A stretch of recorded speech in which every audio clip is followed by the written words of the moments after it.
When I signed the lease for my basement apartment, the landlord mentioned the unit above me had been vacant for months. He said the previous tenant left suddenly, but he didn't elaborate. The rent was cheap, the location was perfect, and I needed a place fast after my divorce. I moved in on a Saturday. Everything seemed fine at first. The apartment was quiet, exactly what I needed to rebuild my life. I'm a freelance graphic designer, so I work from home most days. That first week, I barely left except to grab groceries. Then, on Thursday night around 11, I heard footsteps upstairs. Heavy footsteps. Someone was walking back and forth across the ceiling directly above my bedroom. I figured the landlord had finally rented the place out and forgot to tell me. I tried to ignore it, but the pacing continued for hours. Back and forth, always the same path. Around 3 in the morning, it finally stopped. The next day, I ran into my landlord in the parking lot. I mentioned the new tenant upstairs and asked that they always stayed up so late. He looked at me confused and said the apartment was still empty. He hadn't shown it to anyone in weeks. When I insisted I heard someone walking around, he got defensive and said old buildings make noise, that it was probably pipes or the structure settling. But I knew what I heard. Those were footsteps. That night, I stayed up waiting. Sure enough, at 11 on the dot, the pacing started again. Same pattern, same heavy thuds. I grabbed my phone and recorded the sound. The next morning, I sent it to my sister, who's a cop. She called me immediately and said that definitely sounded like footsteps, not pipes. She told me to call the landlord and demand he check the apartment. When I called, he seemed irritated. He said he'd come by that evening with his master key to prove no one was there. I waited all day, anxious and jumpy. Around 6, he showed up with his keys jangling. We went upstairs together, and he unlocked the door to the vacant unit. The apartment was completely empty. No furniture, no belongings, just dust and afternoon sunlight streaming through dirty windows. We walked through every room. Nothing. The landlord gave me this look like I was wasting his time and suggested maybe I was hearing my own footsteps echoing. I'm in a basement apartment. That made no sense. He left, clearly annoyed, and I went back downstairs feeling foolish.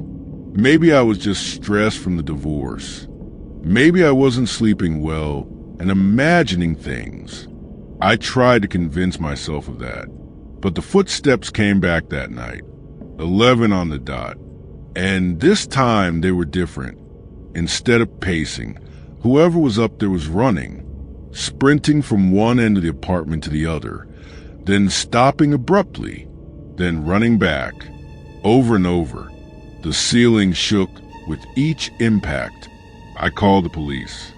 2 officers showed up around midnight. They went upstairs with the landlord, who I could tell was furious with me. They searched the entire apartment with flashlights. They checked closets, the bathroom, even looked out on the balcony. Nothing. The officers came back down and basically told me the same thing the landlord had said. Old building, settling sounds, maybe get some rest. After they left, I sat in my living room with every light on. The running had stopped the moment the police arrived, which felt too convenient. Around 3 in the morning, exhausted, I finally fell asleep on my couch. I woke up to silence. It was 9 in the morning. I had drooled on my throw pillow and my neck was stiff. For a moment, I felt relieved. Maybe it really had been my imagination. Then I went to my bedroom to grab my phone charger. There, on my bedroom ceiling, directly above my bed, were dozens of footprints. Dusty footprints. Like someone had been walking on a dirty floor, and then somehow walked across my ceiling. They followed the exact path I'd been hearing every night. back and forth, ending right above where I sleep. I took pictures. So many pictures. Then I packed a bag and left. I stayed with my sister for 3 days before I got the courage to go back, and only because I needed to get my work equipment. When I opened my bedroom door, the footprints were gone. The ceiling was clean, like they'd never been there. But I had the photos. I showed them to my sister, to friends, to anyone who would look. Everyone said the same thing. They could see the footprints clearly, but there was no logical explanation for how they got there. My sister even enhanced the images and confirmed they were real, not edited. I broke my lease and moved out 2 weeks later. The landlord kept my deposit, claiming I breached the contract. I didn't care. I couldn't stay there another night. Before I left, I did some research on the building. Turns out, 5 years ago, a woman in the upstairs apartment had died. She was found 3 weeks after she passed, decomposed beyond recognition. According to news articles I found, she had been pacing her apartment in the weeks before she died, keeping neighbors awake with her endless walking. She had severe anxiety and insomnia. The coroner ruled it natural causes, but neighbors reported seeing her walking around her apartment even after she should have been dead. One person said they heard running footsteps the night before she was found, like she was trying to escape something. I don't live in that part of town anymore. I moved across the city to a top-floor apartment where no one can walk above me. Sometimes late at night, I still hear footsteps, but now I know they're in my head, echoes of those nights in that basement apartment. At least, I hope they're in my head. Last week, my sister told me the landlord finally rented out the basement unit again. New tenant, young guy, moved in 2 months ago. She said he called the police last Thursday night, claiming someone was running around in the apartment above his. The same apartment that's been vacant since I left. The landlord told him the same thing he told me. Old buildings make noise.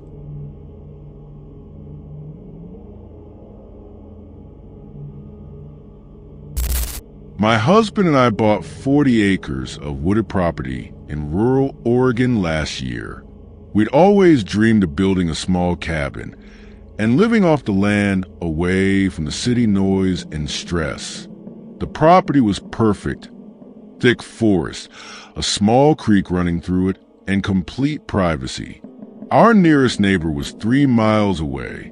We couldn't move there full-time right away, so we'd drive up every other weekend to work on the land and plan where to build. My husband, Derek, is big into hunting. So one of the first things he did was set up trail cameras around the property to see what kind of wildlife we had. He positioned 4 cameras at different locations, checking them each time we visited. The first few weeks, the cameras captured exactly what you'd expect. Deer, raccoons, a black bear passing through, even a bobcat. Derek was thrilled. He'd spend hours reviewing the footage, talking about where he'd set up tree stands for bow season. I thought it was all fascinating, the way the cameras captured these animals go about their lives, completely unaware they were being watched. Then we found the first strange photo. It was from the camera positioned deepest in the woods, about half a mile from where we parked. The timestamp said 3:42 in the morning. The image showed our trail, illuminated by the camera's flash, and standing directly in the center of the frame was a person. They were facing the camera, completely still. They wore dark clothing, and their face was pale in the harsh light. But what made my stomach drop was their expression, or lack of one. They were just staring at the camera with their mouths slightly open, not smiling, not frowning, just blank. Derek thought maybe it was a hiker who got lost, though it seemed weird they'd be out there at that hour. We scrolled through the rest of that camera's photos. The person appeared in 7 more shots, each taken minutes apart. In each one, they were in the exact same position, same blank stare, like they hadn't moved at all between photos. The camera was set to capture images every 5 minutes. When it detected motion, we decided to check the other cameras. 2 of them showed nothing unusual, just more wildlife. But the 4th camera, the one closest to the road, had captured something that made my hand shake. The same person, same timestamp, 3:42 in the morning. But this camera was over a quarter mile from where the first photos were taken. There was no way someone could cover that distance in the few seconds between the photos. The terrain was too rough, too dense with underbrush. Derek tried to rationalize it. Maybe there were 2 people. Maybe it was a coincidence. They were wearing similar clothing. But we both knew that didn't make sense. The face was identical. Same pale complexion, same blank expression, same slightly open mouth. We reported it to the sheriff's department. A deputy drove out and looked at the photos. He said he'd increase patrols in the area and suggested we post no trespassing signs, which we already had. He seemed more concerned about illegal hunters than anything else. He didn't seem bothered by how the same person appeared in 2 places at once. The next weekend, we drove up with our friend Mike, who's a big guy and former military. We didn't want to go alone after seeing those photos. We checked all 4 cameras. The strange person appeared in every single one, multiple times throughout the week, always at 3:42 in the morning, always in different locations, but always in the same pose with that terrible blank stare. In one photo, they were standing right next to Derek's truck, which we left parked on the property. In another, they were at the edge of the creek. In another, they were on the trail leading to where we planned to build our cabin. Each location was separated by a significant distance and rough terrain. Mike didn't say much while we reviewed the photos, but I could tell he was unsettled. He suggested we set up cameras with video capability instead of just still images. We agreed and ordered a couple online that night. While we waited for the new cameras to arrive, we decided not to go back to the property. Something about those photos made us both deeply uncomfortable. The person never approached the cameras, never tried to disable them, just stood there staring. It felt intentional, like they wanted us to see them. The new cameras arrived a week later. These were high-end models with night vision video and cell phone connectivity, so we could watch live footage from anywhere. We drove up on a Friday afternoon, installed the cameras, and drove straight home. We didn't stay overnight. That night, around midnight, Derek got a motion alert on his phone. He pulled up the live feed, and I watched over his shoulder. The camera showed our trail, illuminated in grainy green night vision. For about 30 seconds, nothing happened. Then someone walked into frame. It was them. Same person, same expressionless face. But now we could see them moving. They walked very slowly, almost mechanically, directly toward the camera. They stopped about 6 feet away and just stood there, staring into the lens. Their mouth was open slightly, and I could see their eyes were completely devoid of emotion or thought. They looked empty. Derek and I sat frozen, watching this person stand motionless on our property, staring at the camera. Minutes passed. They didn't blink, didn't move, just stared. Then, suddenly, they turned and walked back the way they came, disappearing into the darkness. We checked the other camera. Sure enough, less than a minute later, the person appeared on that feed too, a quarter mile away. They did the same thing, walked to the camera, stood and stared, then walked away. This continued for weeks. Every night around midnight, the person would appear on all our cameras. always following the same pattern. We called the sheriff again. They sent deputies to search the property multiple times. They never found anyone. No footprints besides ours and the deputies. No campsites. No signs anyone was living out there. A deputy suggested we take the cameras down for a while, see if the person would stop coming around if they weren't being recorded anymore. We tried that for 2 weeks. When we reinstalled the cameras, the person appeared that very first night, right on schedule. We stopped going to the property after that. We still own it, but we haven't been back in 4 months. The cameras are still there, still sending alerts every night at midnight. Sometimes I check the feed, though Derek won't anymore. The person is always there, walking from camera to camera, staring with that blank expression. Last month, Derek finally told me he wants to sell the property. I agreed immediately. We contacted a realtor and listed it. She asked if we had any trail camera footage of the wildlife that she could use in the listing.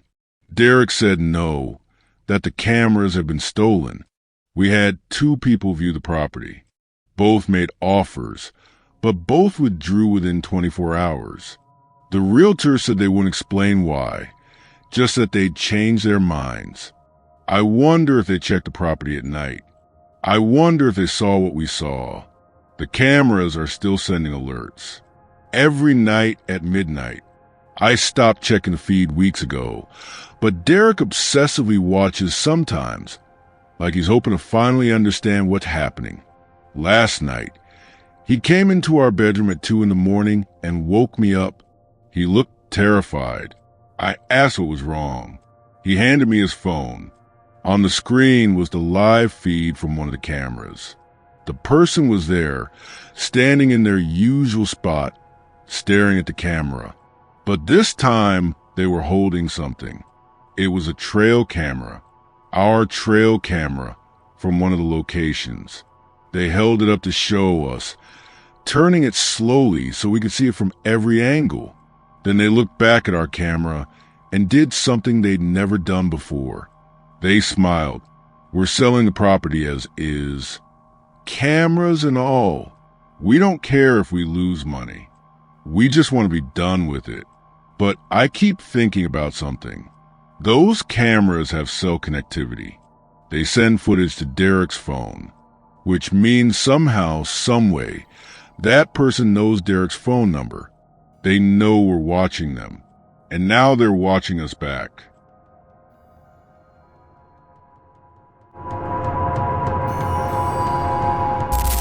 I drive for a rideshare company part-time to make extra money. I usually work weekend nights, typically taking passengers to bars, restaurants, or home from the airport. The job is usually boring, sometimes annoying, but never particularly scary. That changed 3 weeks ago. It was a Saturday night around 10.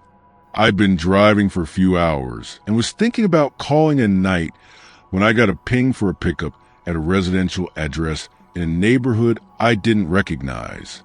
The passenger's name was listed as David R. The destination was across town, about a 30-minute drive. Decent fare, so I accepted it. I pulled up to the address, a small ranch house with a dim porch light. The app said the passenger would be out in 2 minutes. I waited, scrolling through my phone. 3 minutes passed, then 5. I was about to cancel when the rear door opened and someone got in. I glanced in the rearview mirror. The passenger was a man, maybe mid-30s, wearing a dark jacket and baseball cap pulled low. I couldn't see much of his face in the shadows. I greeted him using the name from the app and confirmed the destination. He said yes, that was correct, though his voice was quiet, almost a whisper. I started driving. The first 15 minutes were normal. He didn't talk, which was fine with me. Most passengers don't want conversation. I had the radio on low, playing some indie station. The streets were mostly empty since we were driving through residential areas. Then I noticed something in the mirror. He was staring at me, not looking around casually or checking his phone like most passengers, just staring at the back of my head with this intense, unwavering gaze. I tried to ignore it, told myself I was being paranoid, but the staring continued. Every time I glanced in the mirror, his eyes were fixed on me. I couldn't see his full expression because of the cap and the darkness, but something about the way he sat, completely motionless, made my skin crawl. I tried to make conversation, asked if he was heading home or going out. He didn't respond, just kept staring. The silence in the car became oppressive, broken only by the low radio and the sound of tires on pavement. We were about 10 minutes from the destination when he finally spoke. He said my name, my actual first name, not something he'd have seen in the app, since drivers' last names aren't displayed to passengers. I felt my stomach drop. I asked how he knew my name. He didn't answer, just repeated it again, slower this time, like he was savoring it. Then he said my last name too, my full name. I tightened my grip on the steering wheel and told him I was going to end the ride. He needed to get out. He laughed, a low sound that made the hair on my neck stand up, and said we were almost there, just keep driving. I was scared now, genuinely scared, but we were on a mostly empty road with no businesses or gas stations nearby. I didn't want to stop in an isolated area with this man in my car. I decided to keep driving until we reached a more populated area. Then I'd pull over and call the police. As we got closer to the destination, I realized the address was taking us to an industrial area, lots of warehouses and empty parking lots. Nothing that would be open at this hour. My hands were shaking on the wheel. Then he spoke again. He said he'd been watching my route all night. He knew where I lived because I'd started my shift from my home address. He described my apartment building, even mentioned my car was silver and that I had a small dent in the rear bumper. Everything he said was accurate. I was panicking now. I grabbed my phone to call the police, but before I could, he leaned forward and reached between the seats. I thought he was going to grab me, but instead, he just placed something on the passenger seat, a piece of paper. He told me to read it when I got home. Then he told me to pull over, that he was getting out early. We were still 5 minutes from the destination, in the middle of the industrial area. I pulled over immediately, wanting him out of my car as fast as possible. He opened the door, stepped out, and leaned back in before closing it. He thanked me for the ride, using my full name again, and said he'd see me again soon. Then he shut the door and walked into the darkness between two warehouses. I sat there for a moment, shaking, then grabbed the paper he'd left. It was a printed photo. A photo of me, taken from a distance, walking to my car in my apartment parking lot. The timestamp on the photo was from that morning. I immediately called the police and told them everything. They took a report and said they'd look into it. But when I gave them the passenger's name and account information from the app, the company later told me the account was fake, created with a burner email and a prepaid credit card. The phone number was disconnected. The police suggested I file for a restraining order, but you need to know who you're restraining. I had no last name, no real information, just a blurry description and a photo he'd taken of me. I stopped driving for the rideshare company that night. I also moved out of my apartment 2 weeks later. Even though I just signed a new lease, the landlord wasn't sympathetic, but I didn't care. I couldn't stay there knowing someone had been watching me, knew where I lived, had probably been following me for who knows how long. The worst part was what the company told me when I reported the incident. They said I wasn't the first driver to report something strange with pickups from that address. Over the past 6 months, 3 other drivers had reported similar experiences. Passengers who knew too much about them, who stared at them the entire ride, who made them feel unsafe. The company claimed they flagged the address, but clearly it hadn't prevented my pickup. I asked what happened to those other drivers, if they were okay. The company representative wouldn't tell me, cited privacy concerns. But I managed to find one of them through a local rideshare driver forum. Her name was Jessica, and she agreed to meet me at a coffee shop. She had almost the exact same experience. Same type of passenger. Same unnerving stare. Same knowledge of her personal information. He'd given her a photo too, one of her walking into her gym. She'd reported it to police, changed her routines, even bought pepper spray. The police never found the person. But Jessica told me something that made my blood run cold. She said 2 months after her incident, she was at a shopping mall when she saw him, the passenger. He was standing across the food court, just staring at her. She said he smiled and waved, then walked away. She reported it to police again, but there was nothing they could do. He hadn't threatened her or approached her, just watched. She said he'd appeared 3 more times since then, always at a distance, always just watching. The most recent time was last week, she said. He was outside her new apartment building, standing on the sidewalk, looking up at her window. I haven't seen my passenger since that night. It's been 3 weeks. But I have this feeling, this constant sensation of being watched. When I'm at the grocery store, when I'm walking to my car, when I'm alone in my new apartment at night, I keep looking over my shoulder, scanning crowds, checking my mirrors. Yesterday, I received a notification from the rideshare app. Even though I deleted my driver account, it was a ride request. The pickup address was my new apartment building, a place I've never shared with anyone online. The passenger name was listed as David R. The destination was listed as the same warehouse district from 3 weeks ago. I blocked the app and reported it to the company. They said the request must have been a glitch since my account was inactive. But I know what I saw. I'm writing this because I need people to know what's happening. If you drive for a rideshare company, be careful.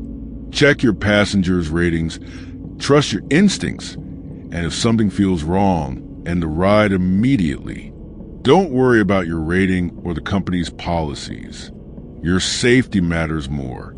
And if you get a pickup request from a David R., especially to or from that industrial area, please don't accept it. I don't know what he wants or why he's targeting drivers. But I know he's still out there, creating new accounts, requesting new rides, watching new victims. Last night, my doorbell rang at 2 a.m. I didn't answer it, just checked my peephole. No one was there. But this morning when I left for work, there was something taped to my door. It was another photo of me, taken through my apartment window last night. I was sitting on my couch, watching TV, completely unaware I was being photographed. On the back of the photo, written in neat handwriting, was a message. It said, "Thanks for the ride. Looking forward to our next trip together." I'm staying with my parents now. I don't know what else to do.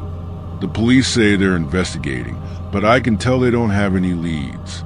I've changed my number, deleted all my social media, even changed my appearance. But I know it won't matter. He knew where I lived before. He'll find me again. And next time, I don't think he'll just be watching.